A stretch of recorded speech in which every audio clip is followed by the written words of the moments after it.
Hello class 11, मैं हूं आपसे टॉपर भैया। और आज की इस वीडियो में हम आपको क्लास 11 की इंग्लिश स्कोर का जो है वो टॉप 40 क्वेश्चन बताने वाले हैं। इसी 40 क्वेश्चन में से आपका जो आएगा जैसे नोट मेकिंग और आपका लेटर राइटिंग से जो क्वेश्चन पूछता है ना, तकरीबन जो है वो 10 क्वेश्चन जो पूछता है वो हूबहू आज की ही इसी वीडियो से एकदम सेम टू सेम ऑप्शन के साथ आने वाला है। तो आपको मात्र 40 क्वेश्चन बताएंगे और उसी के अंदर आपका 10 क्वेश्चन जो रहेगा लेटर राइटिंग वगैरह से आज आने वाला है। तो आपको ये 40 क्वेश्चन को एकदम रट लेना है। हम चाहते तो ये कल सुबह भी दे सकते थे, लेकिन आपको आज ही ये रट लेना है ताकि आप कल एग्जाम में एकदम एक भी क्वेश्चन गलत नहीं करें। बाकी बुक वाला तो आपके लिए हम 100 क्वेश्चन का 2 वीडियो लाने वाले हैं। एक वीडियो आज अपलोड कर चुके हैं सुबह और एक वीडियो आपको हम तकरीबन 7 या फिर 7:30 बजे आज अपलोड करने वाले हैं। तो सभी तैयार रहिएगा, ये 40 क्वेश्चन को एकदम रट लीजिएगा। पहला क्वेश्चन हम लोग के सामने कहता है कि नोट्स शुड बी, यानी कि नोट्स जो होना चाहिए वो कैसा होना चाहिए। तो पहला का सही आंसर हो जाएगा बाबू ऑप्शन नंबर ए, यानी कि शॉर्ट एंड आपका कंपैक्ट होना चाहिए, यानी कि नोट्स हमेशा छोटा होना चाहिए और कंपैक्ट होना चाहिए। अगला क्वेश्चन देखिए, दूसरा नंबर क्वेश्चन, कितना प्यारा क्वेश्चन है। और ये सब जितना भी क्वेश्चन बता रहे एकदम हू बहू आने वाला है। एग्जाम दे के आइएगा फिर बोलिएगा कि भैया सच में आप जो बताए थे नोट मेकिंग से वही आया है। तो दूसरा नंबर क्वेश्चन कहता है, देख सकते हैं ये बहुत इंपॉर्टेंट क्वेश्चन है, ये आपके फाइनल ईयर में 3 बार पूछा गया क्वेश्चन है। कहता है कि गुड नोट्स शुड कंटेंट्स, यानी कि एक अच्छा नोट्स जो होना चाहिए उसमें क्या क्या कंटेंट्स होना चाहिए। तो इसका सही आंसर होगा option number D, all of एबो, यानी कि एक अच्छा नोट्स जो होना चाहिए उसके अंदर लिस्ट ऑफ इंफॉर्मेशन भी होना चाहिए, यानी कि इंफॉर्मेशन का एक सही लिस्ट होना चाहिए। साथ ही रिटेन इन फ्रासेस, यानी कि वो जो होना चाहिए गुड नोट्स वो आपका लिखा होना चाहिए फ्रासेस में। फ्रासेस का मतलब होता है कि 2 से 3 सेंटेंस को एक ही सेंटेंस में जब जोड़ के छोटा सेंटेंस में लिखते हैं तो उसको बोलते हैं फ्रासेस। और लास्ट वन कि ये लॉजिकली होना चाहिए, और नहीं logically divided in heading and आपका सब हेडिंग, यानी कि ये जो आपका गुड नोट्स होता है वो आपका लॉजिकली डिवाइडेड होता है किसमें, तो आपका हेडिंग और सब हेडिंग के रूप में। तो इसका सही आंसर होगा आपका option number D, all of एबो। कोई दिक्कत है यहाँ पे समझने में। अगला क्वेश्चन देखिए कितना प्यारा क्वेश्चन कहता है कि notes should not exist दैश of the paragraph. कहता है कि नोट जो होता एक नोट्स जो होता है वो क्या एग्जिस्ट नहीं करता है किसका, तो एक पैराग्राफ का। तो इसका जो तीसरा का सही आंसर हो जाएगा बाबू वो जाएगा आपका 1/3, यानी कि 1/3 ऑफ द पैराग्राफ, यानी कि एक नोट्स जो होता है वो पैराग्राफ का 1/3 भाग जो होता है वो एक्सिस्ट नहीं करता है। तो इसका सही आंसर होगा आपका ऑप्शन नंबर 1। कभी कभी 1/3 जो होता है वो इस तरह से भी लिखा हुआ आ जाता है। तो आपको याद रखना, ये बहुत बार पूछा गया क्वेश्चन है और बहुत इंपॉर्टेंट है। आप देखिएगा कि ये 40 क्वेश्चन कराएंगे ना, इसी से हूबहू एकदम आपका 10 क्वेश्चन पूछेगा और आप 10 बना के आइएगा। आपको एकदम रट लेना है, सब क्वेश्चन को एकदम हूबहू आने वाला है। अगला क्वेश्चन देखिए क्या कहता है, कहता है कि words like dash should be avoided while making notes, यानी कि हम लोग किस तरह के वर्ड को जो है वो अवॉइड करते हैं, यानी कि छोड़ते हैं। कब, जब हम लोग आपका एक नोट मेकिंग करते हैं, यानी कि जब हम लोग नोट्स लिखते हैं तो किस तरह के जो होते हैं वर्ड को हम लोग छोड़ देते हैं। तो इसका जो 4 का आंसर हो जाएगा बाबू ऑप्शन नंबर डी, यानी कि हम लोग जब भी नोट मेकिंग करते हैं तो हम लोग ये सब sentence and not only such that is सब वर्ड का यूज जो होता है वो हम लोग नहीं करते हैं, सबको हम लोग अवॉइड कर देते हैं। कोई दिक्कत है यानी छोड़ देते हैं। तो ऑप्शन नंबर डी हमारा क्या होगा, सही हो जाएगा। अगला क्वेश्चन क्या कहता है, देख सकते हैं, कहता है कि नोट्स हेल्प इन, कहता है नोट्स हेल्प इन, यानी कि नोट्स हमको किस चीज में मदद करता है। तो 5वां का आंसर होगा बाबू आपका option number D, all of एबो, यानी कि नोट्स जो होता है हमको एडिंग क्विक रिवीजन, यानी कि नोट्स जब हम लोग लिखते हैं तो हमको क्विक रिवीजन करने में भी मदद करता है। साथ ही यहाँ पे better understanding of the content, यानी कोई कॉन्टेंट रहता है तो उसका हमको बेटर अंडरस्टैंडिंग जो होता है वो प्रदान करता है। साथ ही की पॉइंट्स मेक दी आपका कॉन्टेंट इजिली आपका रीडेबल, है ना, यानी कि आपका जब यहाँ पे नोट लिखते हैं तो उसमें सिर्फ नोट पॉइंट लिखते हैं, की पॉइंट लिखते हैं ना, तो आपको क्या करता है कि इजीली पढ़ने के लिए, कंटेंट को पढ़ने के लिए हमको क्या करता है, हेल्प करता है। बहुत ज़्यादा इंपॉर्टेंट है। हम आपको इसलिए इसमें से थोड़ा सा समझा रहे हैं क्योंकि इससे 10 क्वेश्चन फिक्स है, इससे बाहर तो क्वेश्चन आएगा ही नहीं, इसलिए हम थोड़ा सा इसमें आपको समझा रहे हैं। आपको एकदम रट लेना है इसको, नहीं भी आपको कुछ समझ में आ रहा है वैसे इसमें समझिएगा क्या, थोड़ा मोड़ा तो समझने वाला है, बाकी आपको एकदम रट लेना है। क्या कहता है क्वेश्चन, कहता है कि while writing a note which of the following is not use, यानी कि हम लोग जब एक नोट लिखते हैं तो हम लोग किस चीज़ का यूज नहीं करते। तो इसका आंसर होगा बाबू आर्टिकल का। कभी हम लोग आर्टिकल का यूज नहीं करते हैं और ये आपके फाइनल ईयर में तकरीबन 2 बार पूछा गया क्वेश्चन है, बहुत इंपॉर्टेंट क्वेश्चन है।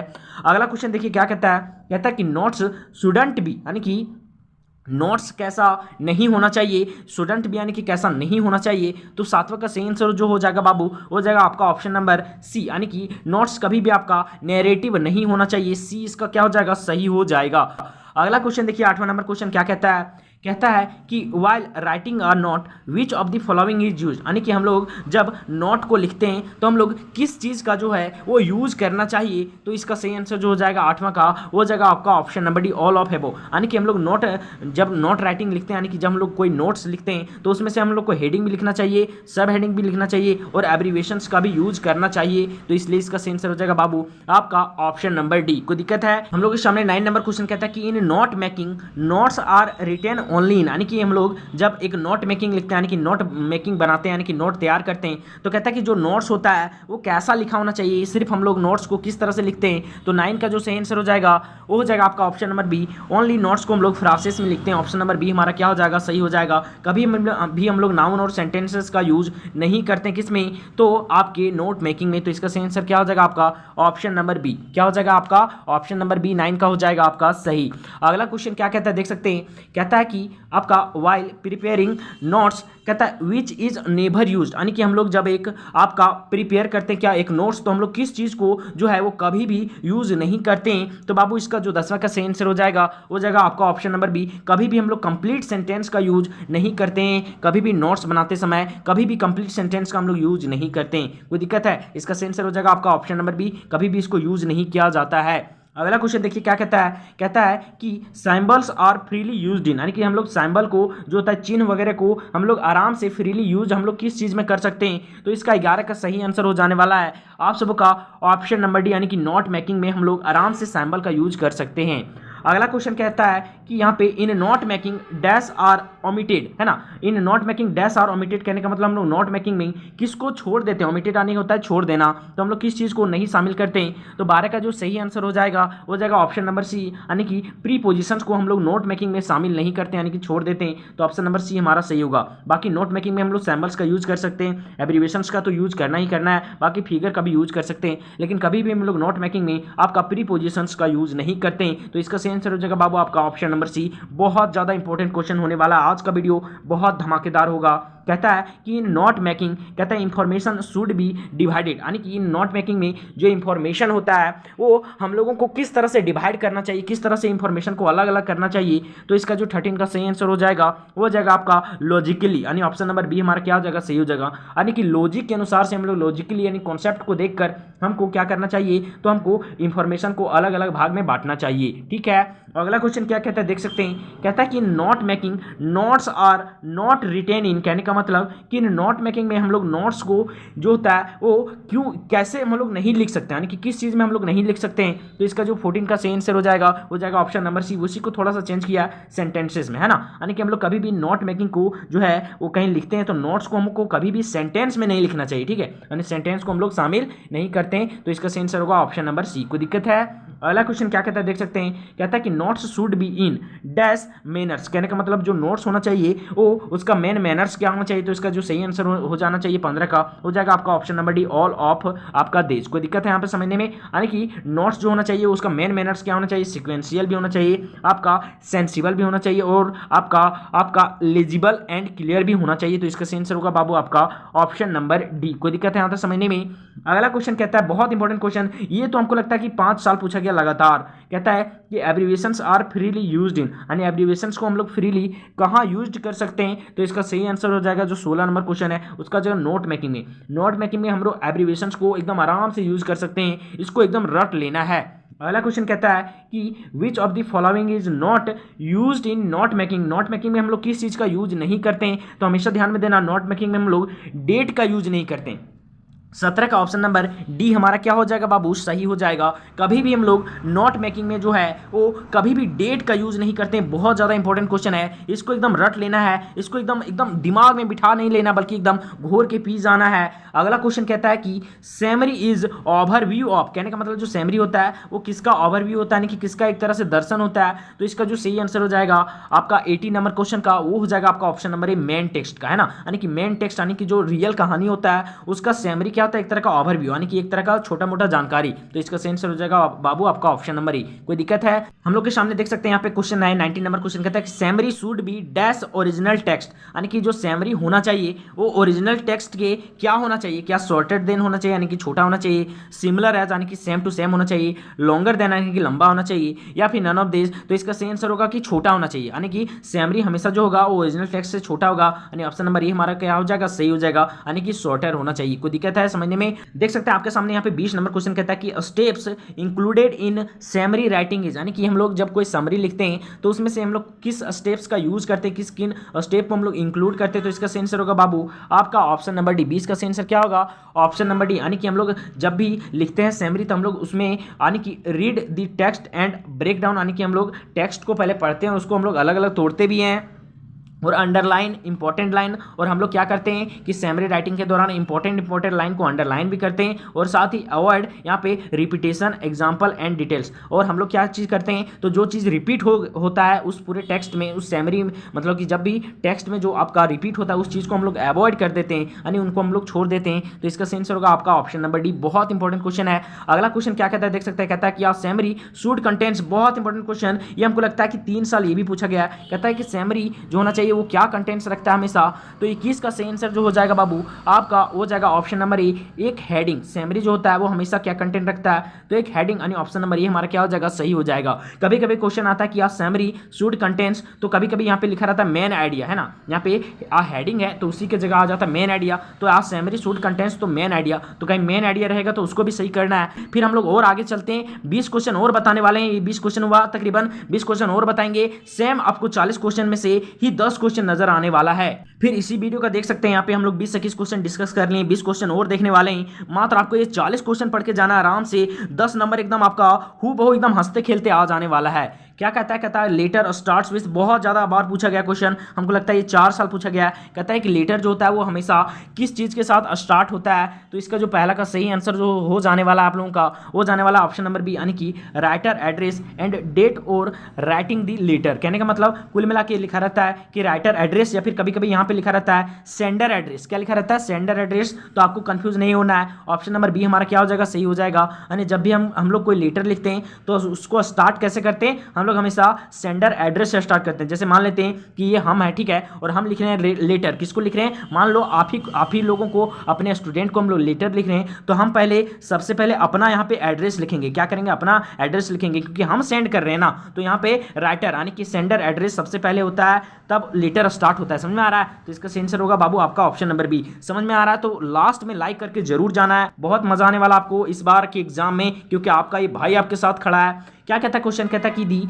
Writers address and date of writing the letter is known. कहने का मतलब कि यहाँ पे जो राइटर का एड्रेस होता है और डेट ऑफ राइटिंग होता है, यानी कि कितने तारीख को वो लेटर लिखा जा रहा है, वो जो होता है उस चीज़ को हम लोग क्या बोलते हैं, क्या उसको हम लोग हेडिंग बोलते हैं, आपका टाइटल बोलते हैं, या फिर थीम बोलते हैं, या फिर उसको हम लोग टॉपिक बोलते हैं। तो दूसरा का सही आंसर होगा, उसको हम लोग बोलते हैं हेडिंग। क्या बोलते हैं, हेडिंग। हेडिंग बोल सकते हैं, कोई दिक्कत है? तो ऑप्शन नंबर ये हमारा क्या होगा, सही हो जाएगा। अगला क्वेश्चन देख सकते हैं, बहुत इंपॉर्टेंट क्वेश्चन, ये हमको लगता है कम से कम 3 बार पूछा गया क्वेश्चन है। कहता है कि what is the position of the writer address and date of writing the letter. कहने का मतलब कि हम लोग कोई जब लेटर लिखते हैं तो उसमें से राइटर अपना एड्रेस जो लिखता है वो लेटर के कहाँ लिखता है। तो आपको पता है कि एड्रेस हमेशा टॉप में लिखा जाता है। कहाँ लिखा जाता है, टॉप में बाबू। तो इसका आंसर होगा आपका ऑप्शन नंबर ए, यानी कि top right corner of the page. यानी कि यहाँ पे कोई पेज है तो यहाँ पे जो हो सकता है, यहाँ पे इधर भी हो सकता है, इधर भी हो सकता है, लेकिन कुल मिला के आपको टॉप पे ध्यान रखना है। यानी कि हमेशा टॉप में जो होता है वो लिखा जाता है क्या चीज, तो आपका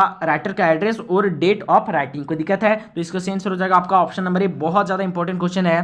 तो हम लोग के सामने 4 नंबर क्वेश्चन कहता है the writer address is followed by, यानी कि राइटर का जो एड्रेस होता है वो किस चीज को फॉलो करता है, तो वो डेट को फॉलो करता है, यानी कि date of writing the letter. इसका आंसर होगा ऑप्शन नंबर डी। बहुत ज्यादा इंपॉर्टेंट है, ये तो अभी तक नहीं पूछा गया है लेकिन इस बार पूछ सकता है, तो इसको भी एकदम रट लेना है। आपको मात्र 40 ही तो पढ़ना है और उसी में से 10 आ रहा है, तो समझ लीजिए कि कितना कम मेहनत में आपको कितना अच्छा मार्क्स आने वाला है। तो एकदम पूरा रट लीजिएगा, फिर आइएगा, फिर हमसे बात कीजिएगा, फिर बोलिएगा कि भैया सच में आया था कि नहीं आया था। देखिए 5वां नंबर क्वेश्चन कहता है कि what follow the heading of a letter, यानी कि लेटर का जो हेडिंग होता है वो किस चीज़ को फॉलो करता है, तो इसका सही आंसर होगा ऑप्शन नंबर बी आपका कोर्टियस ग्रीटिंग को। देखिए कोर्टियस ग्रीटिंग कहने का मतलब होता है कि एक आदर्श अभिवादन को, यानी कि एक स्वागत को, ठीक है। तो इसका सही आंसर हो जाएगा बाबू आपका ऑप्शन नंबर बी। ये क्वेश्चन भले इस बार अभी तक नहीं पूछा गया है लेकिन ये पूछ सकता है।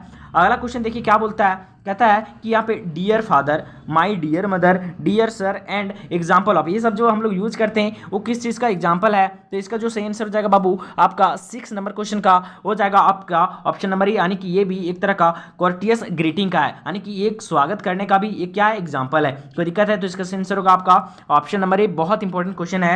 अगला क्वेश्चन देख सकते हैं, कहता है कि आपका courteous greeting is also known as, यानी कि इसको हम लोग और किस नाम से जानते हैं, तो 7वां का सही आंसर होगा आपका ऑप्शन नंबर ए। इसको हम लोग बोलते हैं आपका सैल्यूटेशन के भी नाम से जानते हैं। ऑप्शन नंबर ए हमारा बहुत ज़्यादा इंपॉर्टेंट क्वेश्चन है, बहुत ज़्यादा इंपॉर्टेंट होने वाला है इस बार। अगला क्वेश्चन कहता है the body of the letter follow the, यानी कि जो बॉडी होता है लेटर का वो किस चीज़ को फॉलो करता है, तो 8वां का सही आंसर होगा बाबू आपका option number B courteous greeting को। ऑप्शन नंबर बी हमारा क्या हो जाएगा 8वां का सही हो जाएगा। अगला क्वेश्चन कहता है कि the body of the letter is also known as, यानी कि जो लेटर का एक बॉडी होता है, यानी कि बनावट जो होता है उसको किस नाम से और जानते हैं, तो 9 का सही आंसर होगा आपका, उसको हम लोग बोलते हैं दी कम्युनिकेशन। ऑप्शन नंबर ए हमारा क्या हो जाएगा सही हो जाएगा। अगला क्वेश्चन बोलता है कि यहाँ पे what follow the body of the letter, यानी कि लेटर का जो बॉडी होता है वो किस चीज़ को फॉलो करता है, तो इसका जो 10वां का सही आंसर हो जाएगा बाबू ऑप्शन नंबर सी, वो कोर्टियस लीव टेकिंग को फॉलो करता है। ऑप्शन नंबर सी हमारा क्या हो जाएगा सही हो जाएगा। कोई दिक्कत है। अगला क्वेश्चन देख सकते हैं यहाँ पे क्या कहता है, 11 नंबर क्वेश्चन कहता है कि योर आपका सैंक्लिली, योर फैथफुली, योर आपका सेंसकेयर फ्रेंड और दी एग्जाम्पल ऑफ, ये सब जो है वो लास्ट में हम लोग जो यूज़ करते हैं योर ओबेडिएंट वगैरह, ये किस चीज़ के लिए जो किसका एग्जाम्पल है, तो ये आपका किसका एग्जाम्पल है, तो कोर्टियस लीव टेकिंग का एग्जाम्पल, यानी कि हम लोग लास्ट में जब हम लोग छोड़ते हैं लेटर को लिखते लिखते खत्म करते हैं तो लास्ट में इसका यूज़ करते हैं। ऑप्शन नंबर बी हमारा क्या होगा सही हो जाएगा। अगला क्वेश्चन कहता है कि द सिग्नेचर इज, कहता है कि जो सिग्नेचर है वो एक तरह का क्या होता है, तो इसका जो सही आंसर हो जाएगा आपका 12 नंबर क्वेश्चन का हो जाएगा सी, यानी the name of the writer. जो सिग्नेचर है वो क्या बताता है कि कौन जो लिखा है लेटर को उसके बारे में बताता है, ठीक है, उसका नाम बताता है, तो ऑप्शन नंबर सी क्या हो जाएगा सही हो जाएगा। अगला क्वेश्चन कहता है कि आपका courteous leave taking is also known as, यानी कि इसको कोर्टियस लीव टेकिंग, यानी कि जैसे हम लोग कोई लेटर लिख रहे हैं तो लास्ट में यहाँ पे लिखते हैं और ओबेडिएंट और फेथफुली, यानी लास्ट में भी हम लोग क्या करते हैं एक तरह से उसका स्वागत करते हैं। तो आखिर इसको हम लोग और किस नाम से जानते हैं, तो 13 का सही आंसर हो जाएगा बाबू आपका ऑप्शन नंबर बी। इसको हम लोग दी आपका सब स्क्रिप्ट के भी नाम से जानते हैं, तो ऑप्शन नंबर बी हमारा क्या होगा सही हो जाएगा।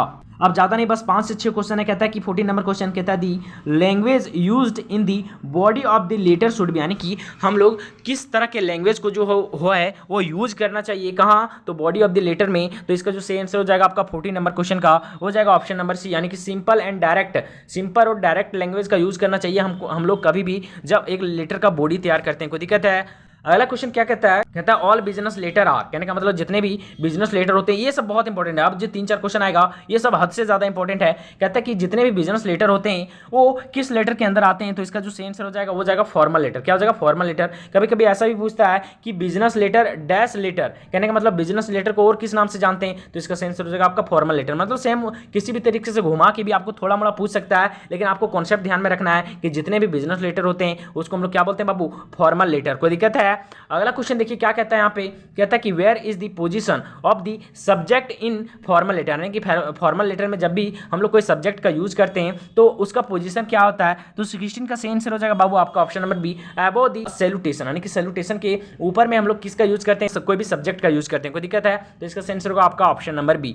अगला क्वेश्चन देखिए क्या कहता है, कहता है कि letter to newspaper must be addressed to the, कहने का मतलब जब हम लोग लेटर लिखते हैं किसको न्यूज़पेपर को, तो आखिर मस्ट मतलब कि एकदम जरूरी कौन सा एड्रेस जो होता है, तो इसका सही आंसर हो जाएगा आपका 17 नंबर क्वेश्चन का ऑप्शन नंबर डी एडिटर, है ना। जब भी हम लोग लेटर लिखते हैं किसके पास, न्यूज़पेपर के पास, तो हम लोग किस चीज़ का यूज करते हैं कि एड्रेस के रूप में, तो हम लोग एडिटर का यूज करते हैं ना, लिखते हैं ना कि लेटर टू एडिटर। कोई दिक्कत है। कभी कभी ऐसा भी पूछता है कि लेटर टू एडिटर जो होता है वो किसके लिए लिखा जाता है, तो उसका सही आंसर होगा न्यूज़पेपर के लिए, है ना। जैसे कभी कभी होता है पूछ देता है क्वेश्चन कि लेटर टू एडिटर किसके लिए जो होता है वो यूज किया जाता है, तो इसका आंसर हो जाएगा न्यूज़पेपर। लेकिन यहाँ पे उल्टा कर दिया, यहाँ पे पूछ दिया लेटर टू न्यूज़पेपर, तो उसका सही आंसर हो जाएगा आपका एडिटर। बहुत ज़्यादा important important question, option number D हमारा क्या होगा, सही हो जाएगा। अगला कहता है कि which of this must be avoided in business letter, यानी कि हम लोग इन चारों में से किस चीज का जो है वो अवॉइड करते हैं, यानी कि छोड़ देते हैं किस में, तो बिजनेस लेटर लिखने के समय। तो इसका सही आंसर होगा आपका एब्रीविएशंस। कभी भी हम लोग बिजनेस लेटर में एब्रीविएशंस का यूज नहीं करते, तो इसका सही आंसर होगा 18 का ऑप्शन नंबर सी। अगला क्वेश्चन कहता है which of this should not be present in a business letter, यानी बिजनेस लेटर में इन चारों में से कौन जो होता है वो कभी भी उपस्थित नहीं होता है, यानी कि किसको प्रेजेंट नहीं करना चाहिए। तो 19 का सही आंसर हो जाएगा बाबू आपका यहाँ पे बिजनेस आपका जार्गन का है ना, ऑप्शन नंबर सी हमारा यहाँ पे क्या हो जाना चाहिए, 19 का सही हो जाना चाहिए। देखिए 20 नंबर क्वेश्चन कहता है कि बिजनेस लेटर्स शुड बी, यानी कि बिजनेस जो लेटर होता है वो कैसा होना चाहिए। तो इसका सही आंसर होगा ऑप्शन नंबर बी, यानी कि ये clear and to the point होना चाहिए। ऑप्शन नंबर बी हमारा क्या होगा, 20 का सही हो जाएगा। 21 नंबर क्वेश्चन बोलता है क्या letter applying for employment should contains, कहने का मतलब हम लोग एक लेटर लिख रहे हैं किसके लिए, तो एक आपका एम्प्लॉयमेंट के लिए, यानी कि एक जॉब लेने के लिए, हम लोग जॉब के लिए अप्लाई करने के लिए एक लेटर लिख रहे हैं। तो कहता है उसमें से हम लोग क्या शामिल करेंगे, तो इसका सही आंसर हो जाएगा आपका option number D, all of above, यानी उसमें से हम लोग यहाँ पे जो है वो क्या चीज शामिल करेंगे, तो एज, एजुकेशन, यहाँ पे अपना एक्सपीरियंस, यहाँ पे रेफरेंस, हम लोग हर एक चीज को शामिल करेंगे। तो इसका सही आंसर हो जाएगा बाबू आपका ऑप्शन नंबर डी। आज हम लोग तकरीबन आपको बताएं कितना 40 से 42 क्वेश्चन, इसी में से आपका 10 क्वेश्चन आने वाला है। तो एकदम आपको इसको रट लेना है, एकदम समझ लेना है, नहीं भी समझ में आएगा तो एकदम दिमाग में बिठा लेना है और आराम से 10 नंबर आपका समझ लीजिए कि फिक्स हो गया। बाकी आपका 5 नंबर पैसे से फिक्स हो गया, तो 15 नंबर आपका ऐसे ही आ गया, यानी कि आप 100% पास कर जाइएगा। बाकी हमारा 100 क्वेश्चन वाला वीडियो जरूर देखिएगा, नहीं देखें तो इसी वीडियो के डिस्क्रिप्शन में उसका लिंक है, आप क्लिक कीजिए और आराम से देख लीजिए।